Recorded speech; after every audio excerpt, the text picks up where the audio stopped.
Hey everybody, this is Freddy with Freddy Can Fly. Today I wanted to do a first part out of a series flight instructional video. I want to cover from beginning to mid to advanced level maneuvers and tips for those of you out there looking to get into this hobby and excel. So in this first video, what I want to go over is just your basic fundamentals and characteristics and controls of the helicopter. So this video is going to be for your beginner pilots, but it's always useful to watch.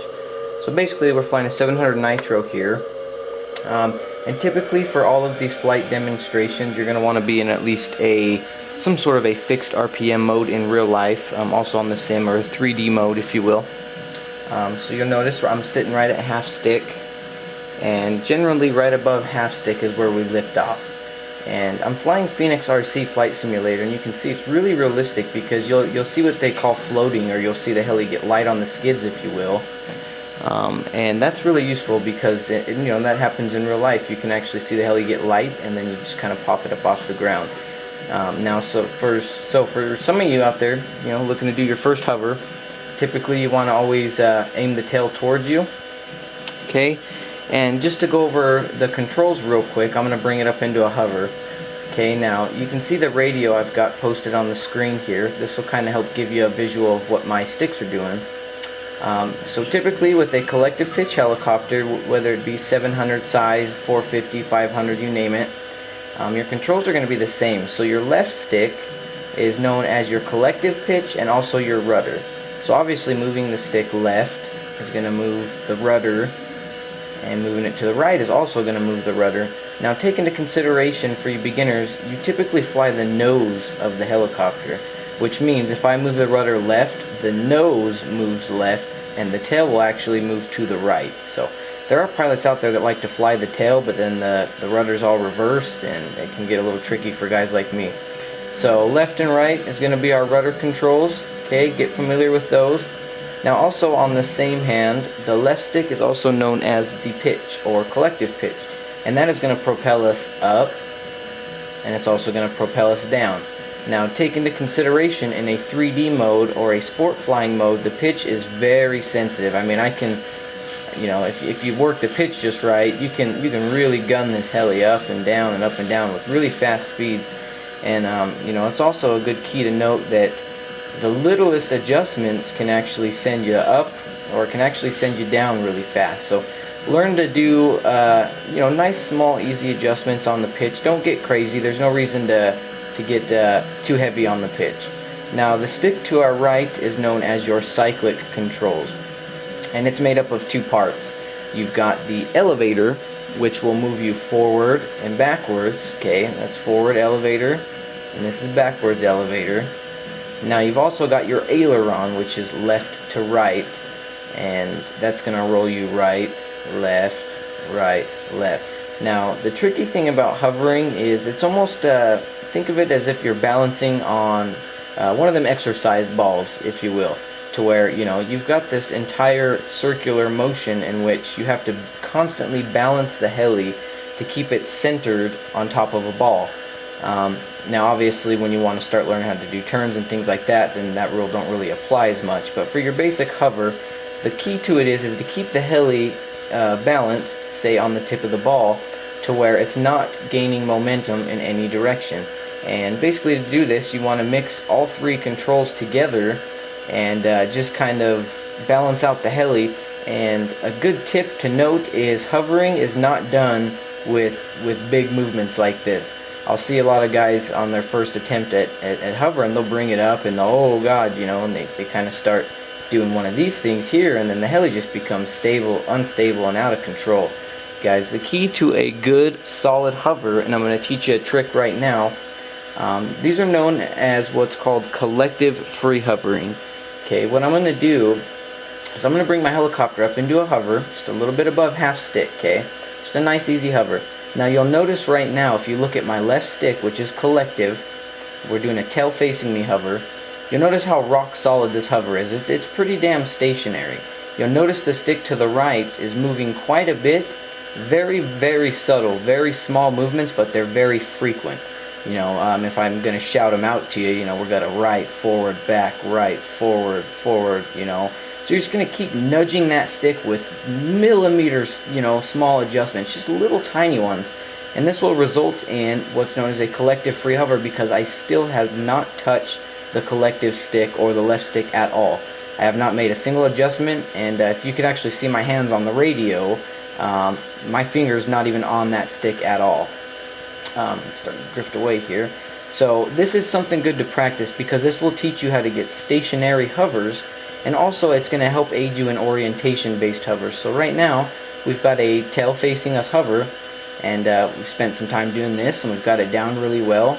I will recommend, before moving on to tail or side hovers and nose in hovers, learn how to control momentum a little bit, and once again do this without your collective pitch. So what we're going to do now is we're going to move it to the right just a little bit, and then we're going to stop it. We're going to bring it back to the left, and kind of just learn how to work this heli around nice and smooth, and leave your fingers on the pitch stick, because you do have to make small, minute adjustments once in a while if you overcompensate. Say for example right now, if I give too much right, you'll notice I drop immediately, and I got to save it with some pitch. Whereas if I give it a nice easy amount to the right, it doesn't tend to want to drop on me. So that's kind of the key to a collective free flying. Once you are comfortable and skilled enough to fly collective free, you will get the attention of many other pilots at how stable and precise your flying looks. And we can take still no pitch. I'm not flying with any pitch. I'm going to get a little crazy here, but right now I'm doing a rudder based turn with no pitch, only rudder and cyclic control, controlling my momentum with frequent small adjustments. Now I'm going to go ahead and turn it around by pulling on just the rudder. No collective pitch here. Now as I come around, I'm going to control my momentum with just the cyclic. See, there's a lot you can do without that collective pitch. The collective pitch is almost, to me, it can be your worst enemy with flying this heli, because it's so sensitive and it takes so little to throw the helicopter out of balance and send you in a direction you don't want to be going. So really learn to counterbalance that, and practice some collective free hovers. Once you're past controlling your forward, backwards, right and left momentum collective free with the rudder facing you, now the trick is to work in only the rudder while still balancing the helicopter on that exercise ball. That is a metaphor. So now what we want to do is we're going to learn our side hovers, and working just the rudder, we turn to sideways. Now don't worry about your pitch, as long as you keep them small adjustments. We're not going to drop in altitude. So now we can sit here and we can practice our side hovers. And a fun little trick I learned with side hovers is they're really tricky to learn right here in front of you, because the directions can get a little confusing. So for my nose pointing left orientation side hover, what I did was I would take it out here to the left a little, to where I can visibly see the tail a lot better. And this is how I would learn my side hovers when I was starting, because you're not quite 100% sideways, although the controls are still as such, And so now I want to learn the other direction. You would kind of mimic the same thing, but instead we would bring it over here to the right. And I just did this quite a bit until I really got good with my side hovers, and I was comfortable with them at a slight angle away from me. Once you get a little bit better at those, still managing that collective, keeping it nice and free, using just cyclic, we can bring it slowly, work it towards us a little more to where we're more stationary in front of us. I choose to do side hovers most of all, because I typically think it's safer in real life to be flying a pattern of going in this direction and coming back in this direction, basically flying left to right if you were standing stationary in one spot. I'm not a big fan of the pilots flying it away from them and then coming right back at them. That can be potentially dangerous in the hands of an unskilled pilot. So I typically like to learn how to fly sideways almost at all times, but that's just a personal preference, okay? So after we get comfortable with our tail, sideways tail hovers, same thing, we want to learn our momentum, learn how to rock it back and forth, and keep that collective nice and free using cyclic and rudder only. Once we get good at those, now we can slowly transition into our nose-in hovers.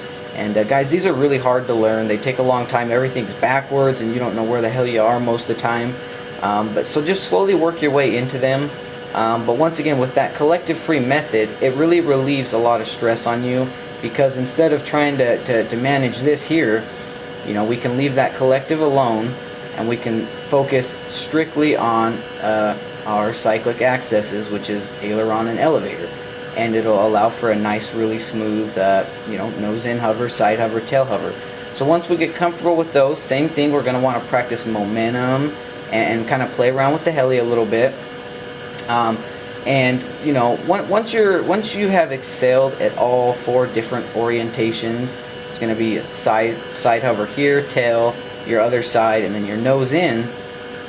I like to play around with exactly that, doing little 4-point hovers. We'll hover here for a minute, we'll hover here for a second, we'll go here, maybe mix it up, we'll reverse the tail and go back here. Once you have a mastery of all these, when I do my flight lessons, I usually teach my pilots, you know, once you're good and you know you're good at hovering, you should be able to basically do what's known as a pirouetting hover, which is constantly monitoring all 4 points of your hovers in a circular pattern. This is known as a pirouette. But when you can hold a pirouette like this and keep that hover fairly stationary, it gets harder and harder. You know, you start to get dizzy almost. But you know, right now you're constantly changing direction and compensating for it and holding that stationary pirouetting hover right there, and that's mastery over hovering right there. And from then, you know, you should be able to learn how to take that pirouetting hover, you know, and kind of work it around a little bit, learn to control the momentum on it, start throwing it into some turns and some things like that. So basically, guys, start from the ground up. Really focus on that collective free hovering. It's going to be a task to learn. It's really tricky. But I promise you this, the people that do know about it and use it, I can guarantee you their hovering and precision control is a lot more spectacular to watch than someone who kind of just bangs their sticks around and just kind of flies. So this will really take you from a nobody to a somebody in the world of helis, because it truly is it's something else to watch someone who's in really, really good control over these helis like this. So practice them hovers, you beginner guys, you medium and advanced guys. If you watch this video, I hope you liked it. I hope I didn't bore you to death with stuff you already know. So go ahead and practice those for quite a while, and once you're comfortable enough at doing all of them, you know, you can even start to learn to kind of work that pitch in there a little bit. Start getting used to taking the heli up and bringing it down. You know, instead, if you want to start working that pitch in there now, we can kind of start taking the heli up, bringing it down. And in some of my later videos, we'll cover all the different turn formations and things like that. I'm not going to get into them right now. So basically, that's going to end the basic controls and hovering tutorial. I hope you guys enjoyed this video. Thanks for watching. Please comment and check out the rest of the series as I post them.